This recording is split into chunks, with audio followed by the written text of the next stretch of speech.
एक बड़े पैमाने पर जंगल की कटाई का मुद्दा सामने आया है, जिसको लेकर काफी विवाद छिड़ गया है। आखिर ये मुद्दा है क्या?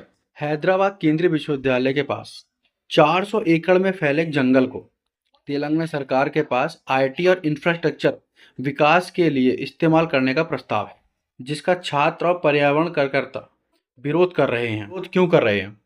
प्रदर्शनकारियों का कहना है कि इससे पर्यावरण को भारी नुकसान होगा, सभी जीव जंतुओं को नुकसान होगा, जैव विविधता को भारी नुकसान होगा। कई झीलें उजड़ गई हैं, जीव जंतु भाग रहे हैं और इनसे उनका घर भी नष्ट हो जाएगा।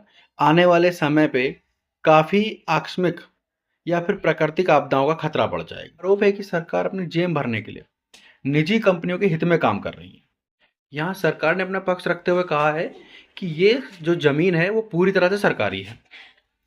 2004 में जो खेल कूद की सेवा होती है, यानी उनके लिए कुछ बनना होगा स्टेडियम वगैरह, तो उसको बनाने के लिए एक निजी कंपनी को सौंपा गया था, लेकिन काम शुरू ना होने की वजह से यह जो ज़मीन है वो वापस सरकार ने अपने कब्जे में ले ली थी। यहाँ सरकार ये भी दावा कर रही है कि 2024 में एक सर्वे कराया गया था, जिसमें विश्वविद्यालय का इसमें कोई भी हिस्सा नहीं है और मीडिया में झूठी खबर फैलाई जा रही है।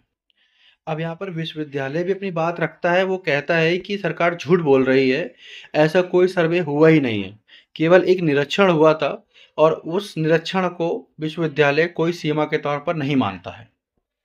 अब यहाँ पर केंद्र सरकार भी आ गई और उसने तेलंगाना सरकार से अवैध कटाई, पर्यावरण कानूनों का पालन न करने के लिए भी सख्ती दिखाई है। उन्होंने इन्हें दिशा निर्देश दिए हैं तथा तत्काल रिपोर्ट भी मांगी है।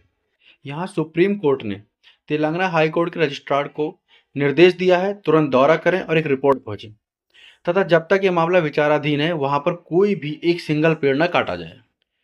यहाँ सुप्रीम कोर्ट कहता है कि वह हाई कोर्ट के फैसले पर रोक नहीं लगा रहा है, लेकिन जब तक ये स्थिति नहीं सुधर जाती, गंभीरता को देखते हुए ये कार्रवाई भी जरूरी है।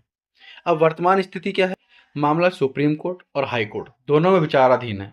जब तक हाई कोर्ट का कोई फैसला नहीं आ जाता तब तक वहाँ कोई निर्माण कार्य नहीं होगा, जबकि छात्रों का प्रदर्शन अभी भी जारी है।